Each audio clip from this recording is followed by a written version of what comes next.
మనతో పాటు ఉన్నారు పత్తిపాడు నియోజకవర్గ టీడీపీ అభ్యర్థి అయినటువంటి బోర్ల రామాంజనేయులు గారు. ఈ కాన్స్టిట్యుయెన్సీలో అసలు ఏమేమి సమస్యలు ఉన్నాయి, ప్రజలు ఎటువంటి ఇబ్బందులు పడుతున్నారు అనే అవగాహన ఉందండి? ఈ కాన్స్టిట్యుయెన్సీ నాకు కొత్త కాదు, ఈ జిల్లా కొత్త కాదు. నేను ఒక ప్రజల కలెక్టర్గా ఉన్నా. అట్లనే పేదలకు సంబంధించి అనేక కాలనీలు, రోడ్లు, ఇన్ఫ్రాస్ట్రక్చర్ వేయడం. ఈరోజు గుంటూరులో నా పేరు మీద ఒక కాలనీ ఉంది. మీ నియోజకవర్గ ఎమ్మెల్యే, ప్రస్తుత ఎమ్మెల్యే మేకతోటి సుచరిత గారు, ఆవిడ మాజీ హోమ్ మినిస్టర్ కూడా. హోమ్ మినిస్టర్ అయినా ఆమె ఎక్సర్సైజ్ చేసినటువంటి పవర్స్ జీరో. భద్రత, లా అండ్ ఆర్డర్ పరిస్థితి ఏ విధంగా ఉంది? మన రాష్ట్రము మహిళల మీద జరిగినటువంటి దాడులు, ముందు అసెంబ్లీలో ప్రజా సమస్యలపైన చర్చలు జరగాలి, వాటి పరిష్కార మార్గం చూడాలి. అటువంటిది అక్కడ వాడుతున్న భాష, మాట్లాడుతున్న తీరు, రాజకీయంలో పార్టీలు మారినప్పుడు ఆటోమేటిక్గా సంస్కృతి మారుతుంది. జగన్మోహన్ రెడ్డి గారు పదే పదే నమ్ముకున్నది ఆయన ఇచ్చిన సంక్షేమ పథకాలు. సంక్షేమ పథకాలు సంపదను సృష్టించి ఆ సంపద నుంచి ఇస్తే, మద్యపానం మీద 15 సంవత్సరాలకి 36,000 కోట్లు అప్పు తెచ్చిన ప్రభుత్వం ఇది ఒకటే దేశంలో. అమ్మఒడి రావడం, సాయంకాలం నాన్నగుడ్డికి వెళ్ళడం. ఈ సంక్షేమ పథకాలు రేపు వాళ్ళ అధికారంలోకి వస్తే తీసేస్తారు. దాదాపు 75 సంవత్సరాలుగా కొనసాగినటువంటి పథకాలు ఒక్క జగన్మోహన్ రెడ్డి తీసేశాడు. వైసీపీకి మెయిన్ పట్టుకొమ్మ కానీ, వాళ్ళకి బలం కానీ దళిత సామాజిక వర్గానికి సంబంధించిన ఓటర్లు. ఏ దళితులైతే వైసీపీని భుజాల మీద ఎత్తుకున్నారో, మీరు చూసిన వాళ్ళలో బెస్ట్ సీఎం ఎవరండి? ఒక అధికారిగా మీరు చూసారు. నేను చూసినటువంటి దాంట్లో బెస్ట్ సీఎం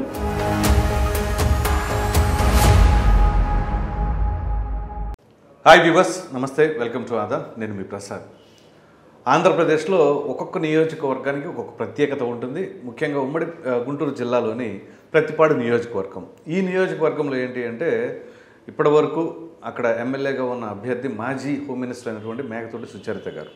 సో ఆ నియోజకవర్గంలో ఈ 2024 ఎన్నికల్లో ఎటువంటి పరిస్థితులు ఉన్నాయి, అసలు ఏం జరగబోతుంది, ఆ యొక్క పార్టీల ప్రణాళికలు ఏ విధంగా ఉన్నాయి, ఈ అంశాలన్నీ కూడా చర్చించడానికి మనతో పాటు ఉన్నారు పత్తిపాడు నియోజకవర్గ టీడీపీ అభ్యర్థి అయినటువంటి బోర్ల రామాంజనేయులు గారు.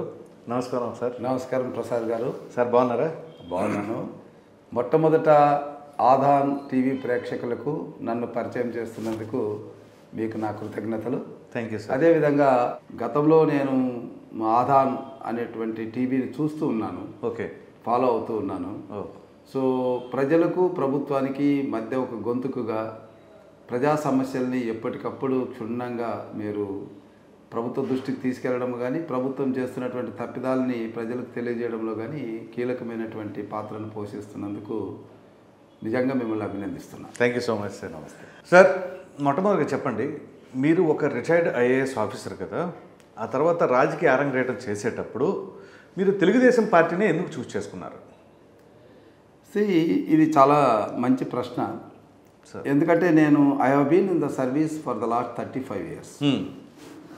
నేను డిఫరెంట్ సీఎంలతో పనిచేశాను, వివిధ రకాలైనటువంటి ప్రభుత్వాలతో కూడా పనిచేశాను. రైట్. అయితే నాకు నా 35 సంవత్సరాల్లో నేను చూసింది, పేదల గురించి ఆలోచించింది, పేదల యొక్క ఆత్మగౌరవాన్ని కాపాడింది నా దృష్టిలో తెలుగుదేశం ప్రభుత్వమే.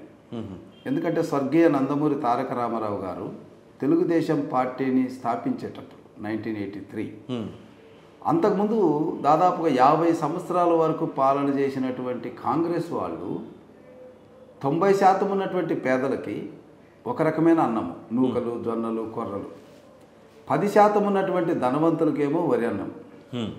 సో ఏనాడు కూడా 90% ఉన్నటువంటి జనానికి కూడా అన్నం విషయంలో 2 రకాలు ఎందుకు అన్నటువంటి ఆలోచన రాలే. కానీ ఒక్క స్వర్గీయ నందమూరి తారక రామారావు గారికి ఆలోచన వచ్చింది. 2 రూపాయల కిలో బియ్యం పథకం పెట్టి, అన్నం పరబ్రహ్మ స్వరూపం, అందరికీ నైవేద్యమే అని చెప్పి ప్రజలు దేవుడు చేసినటువంటి మహానుభావుడు. సో ఆ సిద్ధాంతం నాకు నచ్చింది. ఓకే.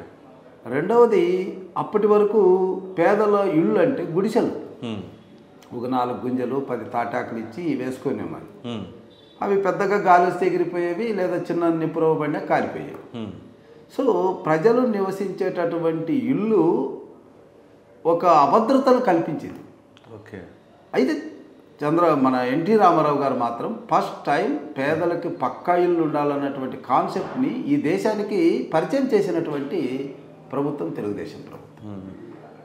అట్లనే అబలలైనటువంటి ఆడపడుచులకు ఆస్తి హక్కు ఇవ్వడం కానీ, మహిళలు చదువుకుంటేనే ఈ వ్యవస్థ బాగుపడుతుంది అన్నటువంటి విధానంలో కానీ, ఆ తర్వాత చంద్రబాబు నాయుడు గారు తీసుకున్నటువంటి ప్రభుత్వ విధానాల్లో డాక్రా, ఒకప్పుడు పేద మహిళలు ఇల్లిటరేట్స్ 10 రూపాయలు నోట్ ఇస్తే ఎవరైనా ఇది ఎంత అని ఎటు ఇటు తిప్పుకునే పరిస్థితి చూసాం.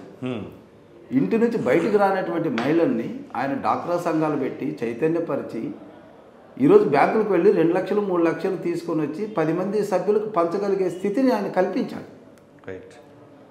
అదే కాకుండా ఆయన తీసుకున్నటువంటి విధానాల్లో కానీ ఏదైనా ఒక సిమెంట్ రోడ్లు వేసే విషయంలో స్వతంత్రం వచ్చినప్పటి నుంచి చూస్తున్నాము. మరి 2014-18 మధ్యనే దాదాపుగా ఈ రాష్ట్రంలో అన్ని వాడల్లో, అన్ని పల్లెల్లో, అన్ని గ్రామాల్లో సిమెంట్ రోడ్లు ఎందుకు వేయబడ్డాయి? ఎల్ఈడి బల్బులు అనే కాన్సెప్ట్ ఎందుకు లోకేష్ బాబు గారితోనే వచ్చింది? సో ఇవన్నీ తెలుగుదేశం పాలనలో సాధ్యమైనాయి అన్నటువంటి విషయంలో నాకు ఒక స్పష్టత ఉంది. తర్వాత పరిపాలనలో కూడా ఒక అధికారిగా ఒక ముఖ్యమంత్రి దగ్గరికి వెళ్ళి చెప్పగలిగినటువంటి స్వేచ్ఛ నేను చంద్రబాబు నాయుడులో చూశాను. ఓకే. తర్వాత మనం ఏదైనా చెప్తే ఆయన వెంటనే దాన్ని పాజిటివ్గా ఆలోచించేటటువంటి ఒక మైండ్ సెట్ను కూడా నేను చంద్రబాబులో చూశాను. ఫర్ ఎగ్జాంపుల్ చంద్రన్న బీమా, నేను లేబర్ కమిషనర్గా ఉన్నా, అచ్చెన్నాయుడు గారు లేబర్ మంత్రిగా ఉన్నారు.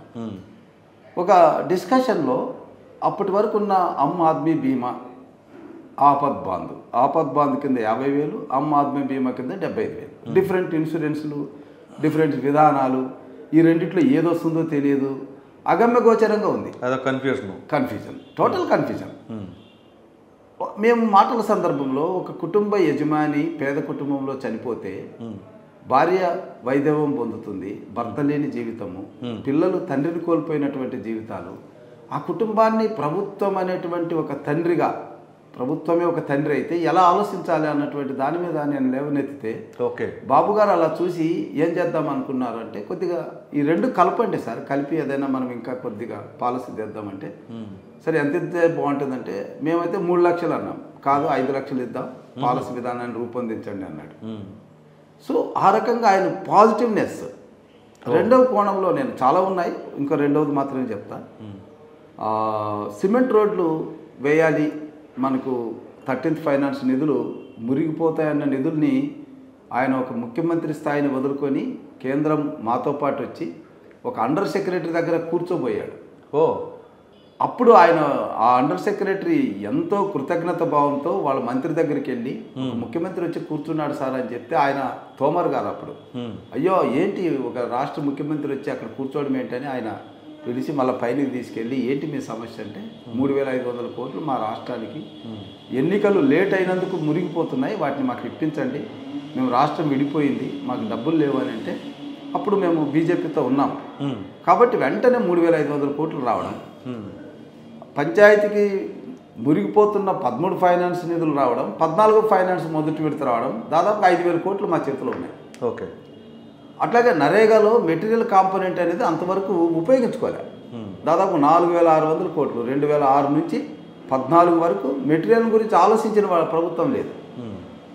అలాంటిది మేము మెటీరియల్ కాంపోనెంట్ ప్రొజెక్ట్ చేస్తే, నేను అప్పుడు పంచాయతీరాజ్ రూరల్ డెవలప్మెంట్ కమిషనర్ ఉన్నప్పుడు, సో ఆయన వెంటనే అంగీకరించి సిమెంట్ రోడ్లు వేయాలి, శాచురేషన్ అన్ని చోట్ల వేయాలన్నాడు. అప్పుడు అన్నాడు ఆయన, మొట్టమొదట స్టార్ట్ చేయాల్సింది ఎస్సీ ఎస్టీ కాలనీ నుంచి స్టార్ట్ చేయండి. సో అలాంటి పాజిటివ్నెస్ ఈరోజు మీరు అందుకే ఎక్కడికి వెళ్ళినా ఎస్సీ ఎస్టీ కాలనీలో సిమెంట్ రోడ్లు ఉంటాయి. ఊర్లో ఉండకపోవచ్చు కానీ ఎస్సీ ఎస్టీ కాలనీలో ఉంటాయి. సో ఇలాంటివి చాలా ఉన్నాయి. సో మీరైతే ఇప్పుడు మీ కాన్స్టిట్యుయెన్సీలో అసలు ఏమేమి సమస్యలు ఉన్నాయి, ప్రజలు ఎటువంటి ఇబ్బందులు పడుతున్నారు అనే అవగాహన ఉందండి? తప్పకుండా ఉంది. ఎందుకంటే ఈ కాన్స్టిట్యుయెన్సీ నాకు కొత్త కాదు, ఈ జిల్లా కొత్త కాదు. నేను 2 సంవత్సరాలు ఈ జిల్లాలో పనిచేశాను. ఓకే. 2009-11 మధ్యన ప్రతి గ్రామాన్ని తిరిగాను, ప్రతి రైతు గురించి నాకు తెలుసు. ఓకే. ఇక్కడ పత్తిపాడు నియోజకవర్గం కంప్లీట్గా గ్రామీణ నేపథ్యం, వ్యవసాయ నేపథ్యంతో ఉన్నటువంటి కాన్స్టిట్యున్సీ. ఇక్కడ రైతులు గౌరవప్రదమైనటువంటి జీవనాన్ని కొనసాగిస్తారు. వాళ్ళకి చిరకాల వాంఛగా ఉండేది ఏంటంటే గుంటూరు ఛానల్ పొడిగిస్తే టైలెండ్ వాళ్ళకి నీళ్ళు వస్తాయి, సకాలంలో నీళ్ళు అందుతాయి అన్నటువంటిది ఒకటి. ఓకే. రెండవది నల్లపాడు వాగు చిన్న వర్షం వచ్చినా అది పొంగి పంట పొలాలు ముంచేస్తుంది. అయ్యో. సో ఈ రెండు వాళ్ళకి చాలా కాలంగా ఉన్నటువంటి అతిపెద్ద సమస్యలు. సో ఈ సమస్యను నేను కలెక్టర్గా ఉన్నప్పుడు నల్లపాడు వాగుకి సంబంధించి నివారణ కోసం వైకుంఠపురంలో ఒక బ్యారేజ్ ప్రపోజ్ చేశాం. సో అక్కడ నీళ్లను మనం అరికట్టగలిగితే ఇక్కడ పొంగు రావడానికి వీలు ఉండదు, అది కృష్ణా జలాల్లో ఉంటుంది, ఆనకట్ట నుంచి మనం రెగ్యులేట్ చేయొచ్చు అని తీసుకొస్తే ఈరోజు అది స్టార్ట్ అయింది. ఓకే. సో అలాగే పులిచింతల ప్రాజెక్టును రెగ్యులేట్ చేయగలిగితే మనకు అక్కడి నుంచి వచ్చేటటువంటి వరద నీరు అక్కడే ఆపేయచ్చు, 40 టీఎంసీల నీటిని మనం ఆపొచ్చు అని చెప్పి నత్తనడకతో ఉన్నటువంటి పులిచింతల్ని గేట్ల వరకు తీసుకెళ్ళా నా 2 ఏళ్లలో. రాత్రింపగలు కష్టపడ్డాం. ఇలాంటివి చాలా చేశాం. కాబట్టి రైతుల దృష్టిలో నేను ఒక ప్రజల కలెక్టర్గా ఉన్నా. అట్లనే పేదలకు సంబంధించి అనేక కాలనీలు, రోడ్లు, ఇన్ఫ్రాస్ట్రక్చర్ వేయడం. ఈరోజు గుంటూరులో నా పేరు మీద ఒక కాలనీ ఉంది, రామాంజనేయ కాలనీ. ఓకే. సో ప్రతి వాళ్ళకి నాకు పరిచయం ఉంది. ఆ రోజుల్లో కూడా యువతకు సంబంధించి ఈ కార్యక్రమాలు చేసే విషయంలో కూడా చాలా నేను ఆదరణ పొందాను. కాబట్టి గుంటూరు అనేది నాకు మా సొంత ఊరు లెక్క. ఇక్కడే 2 బిడ్డలు పెళ్ళిళ్ళు చేశాను. మరి పక్కనే నేను విజయవాడలోనే 10 ఏళ్ళ నుంచి ఉంటున్నాను. 5 సంవత్సరాలుగా హెచ్ఆర్డీలో మంగళగిరి ఆఫీసులో పనిచేస్తున్నాను తెలుగుదేశంలో. కాబట్టి గుంటూరు నాకు పుట్టినిల్లున్నట్టు. అయితే మీ నియోజకవర్గ ఎమ్మెల్యే, ప్రస్తుత ఎమ్మెల్యే మేకతోటి సుచరిత గారు, ఆవిడ మాజీ హోమ్ మినిస్టర్ కూడా. సో ఆ నియోజకవర్గం అసలు ముందు రాష్ట్ర వ్యాప్తంగా తీసుకున్నా సరే భద్రత, లా అండ్ ఆర్డర్ పరిస్థితి ఏ విధంగా ఉంది, అదేవిధంగా మీ నియోజకవర్గంలో అంటే ఆ పత్తిపాడు నియోజకవర్గంలో ఎవరికైనా సరే అంటే విమెన్కి కావచ్చు, అంటే ఆడపడుచులకు కావచ్చు, లేదా యువతకు కావచ్చు, వాళ్ళకి ఎటువంటి ఇబ్బందులు జరిగి అటువంటి ఘటనలు ఏమైనా సరే మీ నోటీస్లోకి వచ్చాయా? సుచరిత గారు ఉన్నప్పుడు, హోమ్ మినిస్టర్గా ఉన్నప్పుడు మొదటి 3 సంవత్సరాల్లో నేను చెప్తున్నాను, మన రాష్ట్రము మహిళల మీద జరిగినటువంటి దాడుల్లో నంబర్ 1 స్థానాన్ని పొందింది దేశంలోనే. మహిళల మీద అత్యాచారాలు జరిగినటువంటి రాష్ట్రంలో కూడా మొదటి స్థానం ఉంది. ఇది సెంట్రల్ బ్యూరో ఆఫ్ క్రైమ్ చెప్పినటువంటి రిపోర్ట్, నేను చెప్పిన రిపోర్ట్ కాదు. మన రాష్ట్రంలో కూడా మనం చూసాం చాలామంది మహిళల మీద అత్యాచారాలు, దౌర్జన్యాలు జరిగితే దానికి అతిగతి లేదు. అంతెందుకు సీఎం మన జగన్మోహన్ రెడ్డి గారి ఇంటి పక్కన కూతబెట్టి దూరంలో ఒక మహిళని మరి అత్యాచారం చేసి చంపేస్తే ఇంతవరకు దాని మీద పురోగతి లేదు. సో నా దృష్టిలో హోమ్ మినిస్టర్ అయినా ఆమె ఎక్సర్సైజ్ చేసినటువంటి పవర్స్ 0. ఓకే. ఆ పవర్స్ అన్నీ ఎక్సర్సైజ్ చేసింది ఎవరో మీకు తెలుసు. సో కాబట్టి ఇక్కడ హోమ్ మినిస్టరు ఫెయిల్యూర్ అనే దానికన్నా హోమ్ మినిస్టర్ని పరిపాలన చేయించే దాంట్లో వైసీపీ ప్రభుత్వం ఫెయిల్యూర్ అని నేను అంటాను. ఓకే. సో ఇప్పుడు మామూలుగా మనం చూస్తూనే ఉన్నాం, చట్టసభలు అంటే అసెంబ్లీ సాక్షిగా ముందు అసెంబ్లీలో ప్రజాధనం, విలువైన సమయం, అందరూ మేధావులు, ప్రజలు గెలిపించిన వాళ్ళ నాయకులు అక్కడ ఉంటారు. ప్రజా సమస్యలపైన చర్చలు జరగాలి, వాటి పరిష్కార మార్గం చూడాలి. అటువంటిది అక్కడ వాడుతున్న భాష, మాట్లాడుతున్న తీరు, ఇవన్నీ చూస్తుంటే ఒక రిటైర్డ్ ఐఏఎస్ ఆఫీసర్గా మీరు ఏమాత్రం అక్కడ కొనసాగించడానికి అవకాశం ఉంటుంది మీ మనుగడని? ఇక్కడ పార్టీ నేపథ్యం కానీ పార్టీని నడిపించే వ్యక్తి యొక్క మానసిక స్థితిని బట్టి కింద ఉన్న ఎమ్మెల్యేలు, ఎంపీలు పనిచేస్తారు. నేను గమనిస్తున్నది, ఒక అధికారిగా కూడా గమనించాను. చాలా అసెంబ్లీలకి మేము కూడా అధికారులుగా ఇన్పుట్ ఇవ్వడానికి వెళ్తాం, మా మంత్రుల చేత సమాధానాలు చెప్పించడానికి.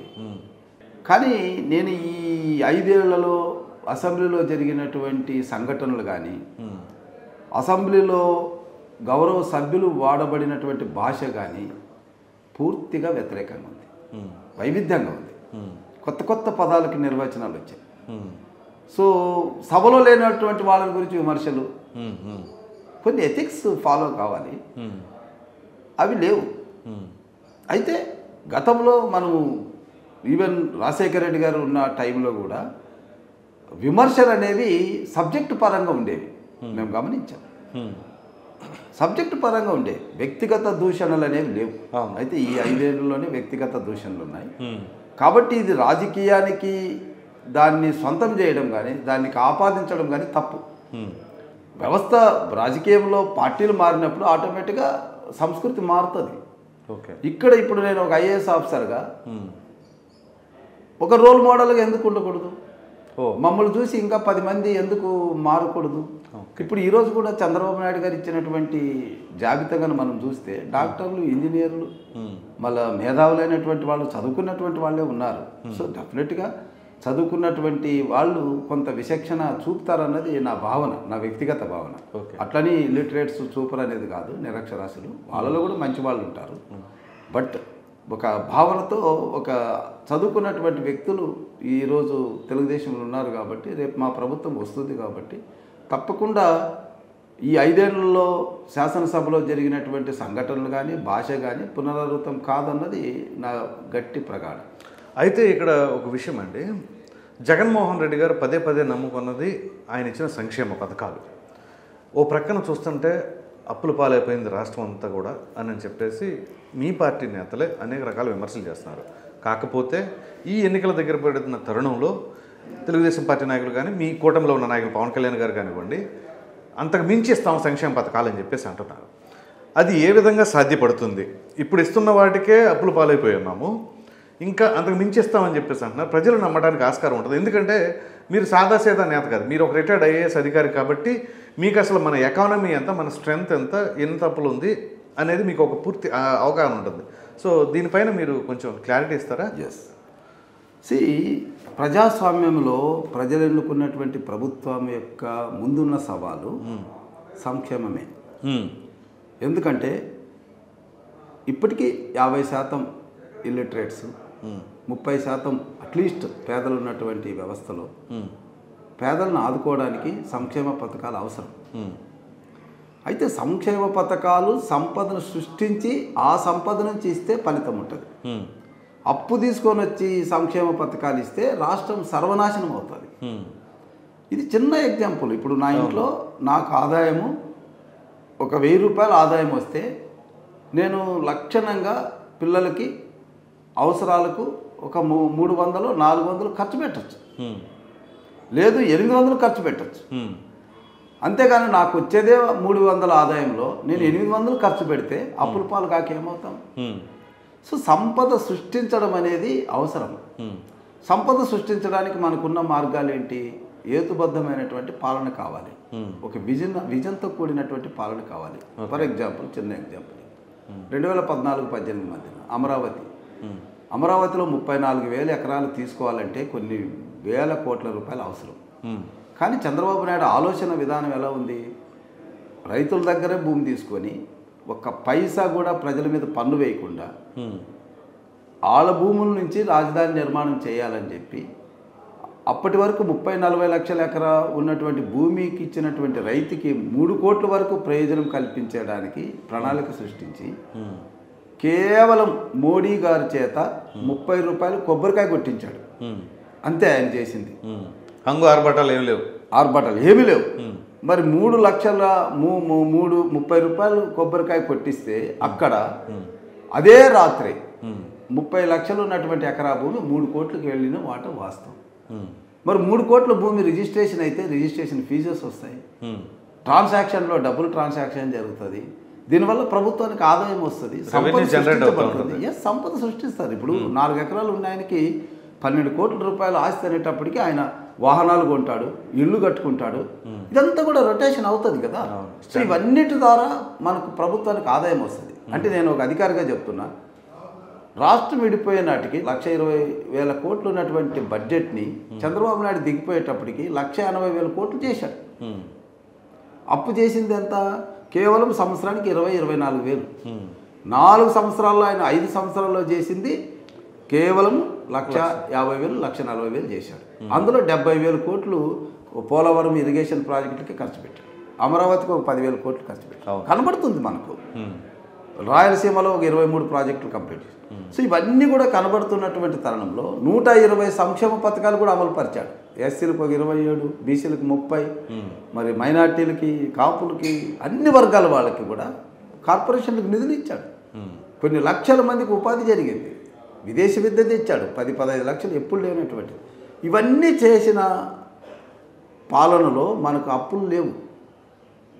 బట్ ఇప్పుడు ఏ రకమైన అభివృద్ధి లేదు. ఆ 120 స్కీములు రద్దయిపోయినాయి. కేవలము 9 రత్నాలు. ఈ రత్నాలు గొప్పవని చెప్పుకుంటున్నారు వైసీపీ నాయకులు. ఏ రకంగా 9 గొప్పవి చెప్పండి. ఇప్పుడు మద్యపాన నిషేధం. నిషేధం అయితే రత్నం.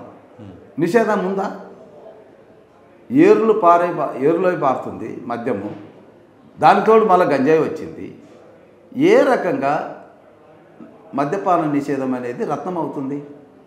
ఇంకా చెప్పాలంటే అదే మద్యపానం మీద 15 సంవత్సరాలకి 36,000 కోట్లు అప్పు తెచ్చిన ప్రభుత్వం ఇది ఒకటే దేశంలో. మద్యం మీద అప్పు తెచ్చిన వాళ్ళు 25 సంవత్సరాలకి 25 సంవత్సరాలు. మరి 6,000 కోట్లున్న మద్యం బడ్జెట్ 30,000 కోట్లకి వెళ్ళిందంటే అది రత్నం ఎలా అవుతుంది? అంటే ప్రజల రక్తమాంసాలు పీల్చడమే తప్ప వేరేది కాదు కదా. అట్లాగే మరి జలయజ్ఞం ఎక్కడుంది? జలయజ్ఞం అన్ని ప్రాజెక్టులు రివర్స్ టెండర్లో ఆగిపోయాయి. అది ఎలా అవుతుందండి రత్నం? అట్లనే ఆరోగ్యశ్రీ. ఈరోజు ఏ పేషెంట్ కూడా తన జోబు నుంచి 10,000, 20,000 ఖర్చు పెట్టుకోకుండా ఆరోగ్యశ్రీతో చికిత్స చేసుకున్నటువంటి సందర్భాలు లేవు. ఇకపోతే ఇంటి పట్ట 25,000 ఇళ్ళు అన్నారు. ఎక్కడ కట్టించారు? 25 లక్షలు ఎక్కడ కట్టించారు? సో ఇవన్నీ 9 రత్నాల్లో కూడా ఏ రత్నం? ఒక అమ్మఒడి అంటున్నారు. అమ్మఒడిలో వల్ల ఎంత నష్టపోయారు? స్కాలర్షిప్లు ఆ రోజుల్లో ఎంతమంది పిల్లలు ఉంటే అంతమంది స్కాలర్షిప్లు. ఆడపిల్లలకు బడికి వస్తా పథకం, ఇంటర్మీడియట్కి మధ్యాహ్న భోజన పథకం, ఇంటర్మీడియట్ వరకు డే స్కాలర్స్లు, అట్లే మేనేజ్మెంట్ హాస్టల్స్, కోచింగ్ సెంటర్లు ఇవన్నీ పోయి అమ్మఒడి వచ్చింది. అమ్మఒడి రావడం, సాయంకాలం నాన్నబుడ్డికి వెళ్ళడం. 50 రూపాయలు ఉన్నటువంటి సారాయిని 150 రూపాయలు చేస్తే తాగుడుకు అలవాటు పడినటువంటి పేద కుటుంబాలు ఏమవుతాయి? సో ఇప్పుడు ముఖ్యంగా వైసీపీ వాడుతున్న ఆయుధం కూడా ఇదే. ఈ సంక్షేమ పథకాలు రేపు వాళ్ళు అధికారంలోకి వస్తే తీసేస్తారు, రావు అని చెప్పేసి వాళ్ళు బలంగా చెప్తున్నారు ప్రజలకి. మరి దానికి మీరేం సమాధానం చెప్తారు? ఏమండి, 200 రూపాయల పెన్షన్ని 2,000 చేసింది ఎవరు? చంద్రబాబు గారు. ఇంటికి 1,80,000 కేంద్రం ఇస్తే 50,000 కలిపి ఇల్లు కట్టుకోమని చెప్పింది ఎవరు? చంద్రబాబు నాయుడు. మరి ఈరోజు వైసీపీలో 50,000 ఇస్తున్నారా? లేదు కదా. ఈరోజు 4,000 పెన్షన్ చేస్తున్నాం మేము. మరి మేము ఆ రోజు కూడా 200ని 1000 చేసాం. 1000 నుంచి 2,000 చేసాం. 2,000 చేశారు. అవును. ఆ రోజు రైతు రుణాలు రద్దు చేసాం. వైసీపీ 2,000 నుంచి 3,000 చేసింది. 3,000 ఎట్లా చేసింది? 5 ఏళ్లలో దఫాలుగా చేశారులేండి. సరే, దఫాల వారికి చేసి ఒక ముసలి వాళ్ళకి 29,000 నష్టం చేసింది. ఒక భర్తను కోల్పోయినటువంటి ఒక అభాగ్యురాలకు వాళ్ళకి 29,000 రూపాయలు మొదట పెంచిట్టు వచ్చిండేది. కానీ తగ్గింది కాదు. కాబట్టి అది ఏ రకంగా కూడా మా పాలనలో సంక్షేమం అంటే ఎలా ఉంటుందంటే సంపద సృష్టిస్తాం. సృష్టించిన సంపద నుంచి ప్రజలకి హేతుబద్ధంగా చేస్తాం. ఈరోజు మేము ఇచ్చే బాబు సూరిటీ భవిష్యత్తు గ్యారెంటీలో కుటుంబానికి దగ్గరగా 75,000 నుంచి 1,20,000, 1,30,000 వరకు సాయం అందుతుంది. అందులో వాళ్ళు 20-30,000 తిన్నా, ఖర్చు పెట్టుకున్నా 50-60,000 మిగిలితే 2 సంవత్సరాల్లో 1,00,000 రూపాయలతో ఇంకొక చిన్న వ్యాపారం చేసుకుంటారు. ఆ రకంగా వాళ్ళు ఆర్థికంగా ముందుకు వస్తారు. ఈయన ఇచ్చే 10,000 4 నెలల లోపల సారాయిపోతుంది. అది దేనికి రాదు. ఇప్పుడు నేనున్నాను ఒక ఆటో డ్రైవర్ని. నాకు ఆటో కొనుక్కోవడానికి నా దగ్గర ఒక 20,000 ఉన్నాయి. మీరు ఒక 80,000 సబ్సిడీ ఇచ్చి 1,00,000 రూపాయలు లోన్ ఇప్పించండి. Same thing was done by Chandrababu Naidu గారు కదా. ఇన్నోవా కార్లు ఇచ్చాడు, ఆటోలు ఇచ్చాడు, ట్రాక్టర్లు ఇచ్చాడు. కాళ్ళ మీద నిలబడే సాధికారత ఇచ్చే సంక్షేమం కావాలి. కానీ ఆధారపడి యాసించేటటువంటిది ప్రభుత్వం ఎప్పుడు ఇస్తుందా అని కాసుకొని ఉండి అలాంటి సంక్షేమం పనికిరాదు. బైబిల్లో ఒకటే వాక్యం చెప్పిందండి, చేపలు పట్టడం నేర్పండి కానీ చేపలు ఇవ్వడం నేర్పద్దండి అని చెప్పింది. మరి మీరే చూస్తున్నారు. అయితే ఇప్పుడు ఎన్నికల కోడ్ అమల్లో ఉంది కదండి. తాజాగా నిన్ననే తాడేపల్లిలో ఒక పెద్ద కంటైనర్ జగన్మోహన్ రెడ్డి గారి ఇంటికి వెళ్ళింది అని చెప్పేసి, దానికి అక్కడ చెకింగ్ లేదు, ఏమీ లేదు. ఆ నెంబర్ ప్లేట్ చూస్తేనేమో AP16Z0363 అనే నెంబరు. AP16Z అని అంటే మరి అది ఒక ఆర్టీసీకి ఉండే కోడ్ అది. మరి అది దాని కంటైనర్కి ఉంది. అసలు దానిపైన అనేక రకాలైన అనుమానాలు వస్తున్నాయి. మీరు ఒక అధికారిగా మీకు కొంత అవగాహన ఉండదు కదా, అసలు ఏమైంటుందంటారు? ఒకటి ఇప్పుడు ప్రభుత్వ నేత ఎప్పుడైనా కానీ ప్రజల మనిషిగా ఉండాలి. ఏ చిన్న అనుమానాన్ని అయినా నివృత్తి చేయగలగాలి. అప్పుడు మాత్రమే ప్రభుత్వం మీద ప్రజలకి ఒక నమ్మకం ఏర్పడుతుంది. ఇప్పుడు కంటైనర్ వెళ్ళింది, కంటైనర్ ఏముందో చెప్పేస్తే అయిపోతుంది కదా. వైజాగ్లో కంటైనర్ పట్టుకున్నారు, దాని మీద ఎందుకు నీలి ఇవి సో స్పష్టంగా చెప్పగలగాలి. మనం ఏ తప్పు చేయనప్పుడు స్పష్టంగా చెప్పగలగాలి. కాబట్టి నేను ఒక అధికారిగా నేను ఏ ప్రభుత్వానికైనా సలహా ఇచ్చేది, ప్రజలే న్యాయ నిర్ణేతలు, ప్రజలే అత్యధిక అధికారాలు ఉన్నటువంటి పాలకులు. వాళ్ళు కన్నెరు చేస్తే ఎంత పెద్దవాళ్ళైనా కిందికి వెళ్లాల్సిందే. మరి ఎలక్షన్ కమిషన్ అయినా సరే దాని మీద ఒకసారి చూడాలి కదా, చెక్ చేయాలి కదా, వాళ్ళ పరిధిలోనే ఉంది కదా. ఎలక్షన్ పరిధిలో ఇప్పుడు ఎలక్షన్ కమిషన్ వాళ్ళ దృష్టిలో పెట్టాము. సో వాళ్ళు మరి చూడాలి. ఎలక్షన్ కమిషన్ కూడా మరి దీని మీద ఖచ్చితంగా మీరు అన్నట్టు ప్రత్యేకమైన శ్రద్ధ వహిస్తుందని మేము ఆశిస్తున్నాం. ఓకే. సో ఇక తర్వాత చంద్రబాబు నాయుడు గారు, జగన్మోహన్ రెడ్డి గారు ఇప్పుడు చాలామంది ముఖ్యమంత్రులు ఆంధ్రప్రదేశ్ చేశారు కదా. మీరు చూసిన వాళ్ళల్లో బెస్ట్ సీఎం ఎవరండి ఒక అధికారిగా మీరు చూసారు? నేను చూసినటువంటి దాంట్లో బెస్ట్ సీఎం ఎన్టీ రామారావు గారు. ఓకే.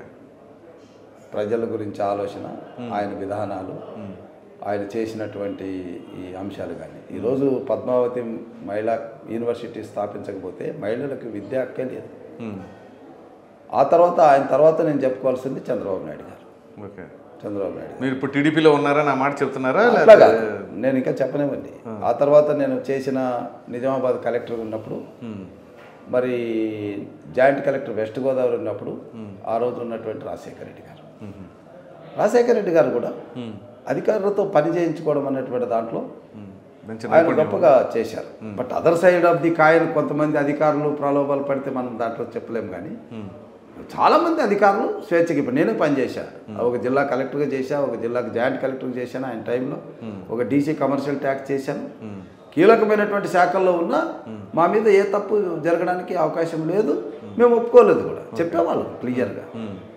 బట్ కొంతమంది అధికారులు కొన్ని విధాలుగా నష్టపోయినారు. కాబట్టి అదర్ సైడ్ ఆఫ్ ది కాయిన్లో రాజశేఖర రెడ్డి గారు కూడా అధికారులు ఉపయోగించుకున్నాడు అనేటువంటి ఒక అపవాదం అయితే ఉంది. కానీ నా పాయింట్ ఆఫ్ వ్యూలో అది ఆయన కన్నా ఆయన వారసులు ఉపయోగించుకున్నట్టు, దానివల్ల బలైపోయినట్టు అనిపిస్తుంది. అయితే ఇప్పుడు వైసీపీకి మెయిన్ పట్టుకొమ్మ కానీ వాళ్ళకి బలం కానీ దళిత సామాజిక వర్గానికి సంబంధించిన ఓటర్లు చాలా ఎక్కువ పర్సెంటేజ్, ఎవరు ఒకనన్నా కాదన్నా. పైగా ఇప్పుడు మీ నియోజకవర్గం కూడా ఒక ఎస్సీ రిజర్వ్డ్ కాన్స్టిట్యుయెన్సీ. మరి అటువంటి కాన్స్టిట్యుయెన్సీలో జగన్మోహన్ రెడ్డి గారికి ఎక్కువ పర్సెంటేజ్ ఉన్న దళిత ఓటర్లు మీ వైపు తిప్పుకోవడానికి మీరేం ప్రణాళిక రచిస్తున్నారు? లేకపోతే అసలు మీరు ఆ కాన్సన్ట్రేట్ ఎందుకు చేయలేకపోతే, ఆ పాయింట్ ఆఫ్ వ్యూలో ఎందుకు ఫోకస్ చేయలేకపోతున్నారు? ఇక్కడ ప్రణాళిక అవసరం లేదు, కాన్సన్ట్రేషన్ అవసరం లేదు. దళితులు మనం అనుకున్నంత అజ్ఞానులు కాదు, చాలా విఘ్నులు. వాళ్ళు అంబేద్కర్, జగజీవన్ రామ్ వారసులు. సో వాళ్ళ ఆత్మగౌరవం, వాళ్ళకి ఆస్తులు లేకపోవచ్చు, అంతస్తులు లేకపోవచ్చు, కానీ వాళ్ళకున్నదల్లా ఆత్మగౌరవం. ఆ ఆత్మగౌరవం కోసమే బతుకుతారు, రెక్కల కష్టంతో బతుకుతారు ఇప్పటికి కూడా. ఓకే. సో అలాంటి వాళ్లకు వాళ్ళు హక్కుపరంగా సాధించుకున్నటువంటి దాదాపుగా 75 సంవత్సరాలుగా కొనసాగినటువంటి పథకాలు ఒక్క జగన్మోహన్ రెడ్డి తీసేశాడు అన్నటువంటి ఒక ఆలోచనే వాళ్ళలో ఒక బగ మండుతున్నారు. ఇప్పుడు మండుతుంది.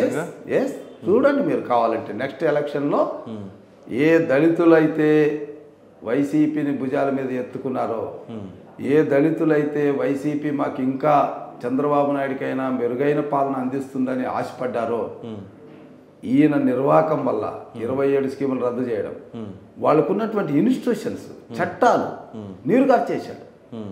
ఎస్సీల మీద ఎస్సీ కేసులు పెడతారు, ఎస్సీల మీద ఎస్సీ కేసులు పెట్టడం ఏంటండి? ఎస్సీ కార్పొరేషన్ నిర్వీర్యం చేయడం ఏంటి? సప్లాన్ నిధులు దారి మళ్లించడం ఏంటి? ఎవరు చేయలేదు. మరి వాళ్ళకు ఉన్నటువంటి ఎన్ఎస్ఎఫ్డిసి కానీ ఎన్ఎస్ఎఫ్ కేఎఫ్డిసి కానీ ఈరోజు ఎక్కడ కనపడుతున్నాయి? లేవు కదా. సో దళితులు వెయిట్ చేస్తున్నారు, బయటపడకపోవచ్చు. వాళ్ళు ఈ ఇచ్చే 30,000 40,000కి ఆశపడరండి. వాళ్ళు ఆస్తులే త్యాగం చేసి కేవలం కష్టం మీద బతుకుతున్నారు అనాదిగా తరతరాలుగా. ఏనాడు కూడా గ్రామంలో ఆస్తులు ఉన్నటువంటి వాళ్ళ మీద అసహ్యపడింది లేదు వాళ్ళు. సరే, ప్రభుత్వం మాకు అంబేద్కర్ గారు ఇచ్చిన రాజ్యాంగ హక్కులు మాకు ఉన్నాయి, మా స్కీములు మాకు ఉన్నాయి, మా కాళ్ళ మీద మేము నిలబడాలి, మా పిల్లలు చదివించుకోవాలి, వాళ్ళ ప్రయోజకాలు కావాలన్నటువంటి ఒక ఆశతో వాళ్ళు ఉన్నారు. వాళ్ళ పిల్లలే 500 మంది విదేశాలకు వెళ్ళి అమెరికా నుంచి 1,00,000 2 లక్షలు పంపించినటువంటి కాలం చూశారు చంద్రబాబు నాయుడు టైంలో. ఇప్పుడు ఆ స్కీమ్ కూడా లేదు. భూమి కొనుగోలు పథకంతో అనాదిగా ఉన్నటువంటి వ్యవసాయ కూలీ అని ఆయన కొడుకులు కూడా కూలీని కొడుక అని పెంచుకునేటటువంటి రోజుల నుంచి భూమి కొనుగోలు పథకం ద్వారా అరెకరమో ఎకరమో కొనుగోలు చేస్తే రైతుగా పిలువబడినటువంటి దళితులు ఈరోజు ఆ పథకం పోతే ఏ రకంగా జగన్మోహన్ రెడ్డి ఓటేస్తారు? వేయరండి. సరే, మీ నియోజకవర్గ ప్రజలకి మీరు ఎటువంటి భరోసా కల్పించబోతున్నారు? నేను మా పత్తిపాడు నియోజకవర్గ ఓటర్లకు ప్రజలకు అందరికీ కూడా చిరకాలంగా రైతులకు ఉన్నటువంటి అతిపెద్ద సమస్య గుంటూరు ఛానల్ పొడిగింపు అనేది నా మొదటి ప్రాధాన్యత చేసి చూపిస్తాను. ఓకే. రెండవది నల్లపాడు వాగుకి సంబంధించి ముంపు నివారణ కార్యక్రమాన్ని కూడా చేపట్టి పూర్తి చేయడం జరుగుతుంది. ఇక మూడవది మాకు అతిపెద్దది గుంటూరు రూరల్కి సంబంధించి దాదాపుగా ఇవన్నీ 4 మండలాల్లో ఒక సమస్య అయితే ఇక్కడ సమస్య వేరు. ఇక్కడ వాళ్ళు మెర్జ్డ్ గ్రామాలు అయిన తర్వాత గుంటూరు మహానగరంలో కలిసిపోయిన తర్వాత మహానగరంలో ఉన్నటువంటి ఇళ్లతో పాటు మాకు కూడా మౌలిక వసతులు వస్తాయని ఆశపడ్డారు, కానీ జరిగింది లేదు. ఆనాడు చంద్రబాబు నాయుడు టైంలో కూడా చేద్దాం అనుకుంటే అప్పటికే అర్బన్లో కలిసిపోయినాయి కాబట్టి నరేగా నిధులు మేము పెట్టలేకపోయాం. నేనే కమిషనర్ అప్పుడు. సో ఇప్పుడు ఆ మెర్జ్డ్ గ్రామాలు ఏవైతే ఉన్నాయో 11 మెర్జ్డ్ గ్రామాలు, 8 డివిజన్లు, ఇక్కడ ఉన్నటువంటి ప్రజలందరికీ కూడా మౌలిక వసతులు, త్రాగునీరు కానీ, రోడ్లు కానీ, డ్రైనేజ్ కానీ చేయాల్సినటువంటి బాధ్యత మా మీద ఉంది. తర్వాత ఆ పిల్లలు టౌన్లో ఉన్నారు, చదువుకుంటున్నారు, అదే నిరుద్యోగ యువత ఉన్నారు. కావాల్సిన పని వాళ్ళ తాహతు మేరకు స్కిల్ డెవలప్మెంట్లు పెట్టి వాళ్ళలో నాణ్యతను పెంచి ఒక కుటుంబానికి తోడుగా ఉండేటట్టు ఆ యువతను రూపొందించడం మా బాధ్యత. ఓకే. ఇకపోతే నాకు ఉన్నది 4వ సమస్య, ఓల్డ్ మెడ్రాస్కి 4 లైన్లు వేయాలి అనేది ఒకటి ఉంది. అది చేసి పత్తిపాడులో సెంట్రల్ లైటింగ్ ఇవ్వాలన్నది వాళ్ళ కోరిక, అది కూడా చేస్తాం. సో యువత మీద కాన్సన్ట్రేట్ చేస్తున్నాం. సో రామాంజనేయులు గారు రేపు అసెంబ్లీలో అడుగుపెట్టిన తర్వాత, ఒకవేళ గెలిచిన తర్వాత అసెంబ్లీలో అడుగు పెడితే ప్రజలకి అందుబాటులో ఉంటారా, లేదంటే ఏదైనా క్వార్టర్ లాగా, అంటే సాధారణంగా ఇప్పుడు ఆన్ రికార్డులో ఉంది నేను అందుబాటులో ఉంటానని చెప్పేసి అంటారు చాలామంది రాజకీయ నాయకులు కూడా, గెలిచిన తర్వాత ఇక ప్రజలకి దూరంగా ఉంటారు అనేది మనం కొంతమంది నాయకులను చూసి కూడా చెప్పొచ్చు. సో అటువంటి క్రమంలో మీరు ఎటువంటి ధైర్యాన్ని ఇస్తారు మీ నియోజకవర్గ ప్రజలు? నేను వ్యాపారస్తుని కాదు, ఫస్ట్ పాయింట్. నాకు వేరే వ్యాపకాలు లేవు. నేను గతంలో ఇక్కడ కలెక్టర్గా పనిచేశాను. 2 సంవత్సరాలు కూడా పొద్దున 7 గంటల నుంచి రాత్రి 10-11 వరకు కూడా ప్రజల మధ్యన ఉండేవాడిని. గ్రామాలు తిరిగేవాడిని. రోజు 250 కిలోమీటర్లు నా సాధారణమైనటువంటి ఆవరేజ్ ప్రయాణం. కాబట్టి ప్రజలకు తెలుసు ఈయన అందుబాటులో ఉంటాడా లేదా అనేటువంటిది. సో నేను అస్యూరెన్స్ ఇస్తున్నా, నాకు ఏ వ్యాపకాలు లేవు కాబట్టి ప్రజలకు అందుబాటులోనే ఉండాలి, ప్రజల సమస్యలు తీర్చడానికి. దానికోసమే రాజకీయాల్లోకి వచ్చాం. కానీ మరి రాజకీయాల్లోకి వచ్చి ఈరోజు ప్రజలు ఇచ్చినటువంటి అధికారాన్ని తీసుకొని ఇంకొక దానికి వెళ్ళడానికి నేను ఒక ఐఏఎస్ ఆఫీసర్గా వచ్చాను. నాకు కొన్ని ఎథిక్స్ ఉన్నాయి, కొన్ని నియమ నిబంధనలు ఉన్నాయి, దాని ప్రకారమే నడుచుకుంటాను. సో ఫైనల్గా ఒక మాట చెప్పండి, రాజకీయాలు చాలా కాస్ట్లీ అయిపోయినాయి కదా, మీరు ఎంత బడ్జెట్ కేటాయిస్తున్నారు ఈసారి ఎన్నికలకి? ఇక్కడ బడ్జెట్ అనేటువంటి ప్రశ్న ఉత్పన్నం కాదు. నేను అట్లా అనుకుంటే వైసీపీలో బాపట్ల ఎంపీగా పోటీ చేసినటువంటి ఒక వ్యక్తి ఎంత పెట్టుబడి పెట్టాడు? ఒక మంచి వ్యక్తిని ప్రజలకు ప్రతినిధిగా చేయడానికి పార్టీలు ఉన్నాయి. పార్టీల యొక్క సహకారంతో నేను ఉన్నాను తప్ప, లేకుంటే నేనేంత అండి నాకు. కాబట్టి నా బడ్జెట్ అనేది కాదు, మా పార్టీ యొక్క సహాయ సహకారాలు తప్ప మాకు వేరే మార్గం ఏమీ లేదు. Right sir, wish you all the best. Thank you so much.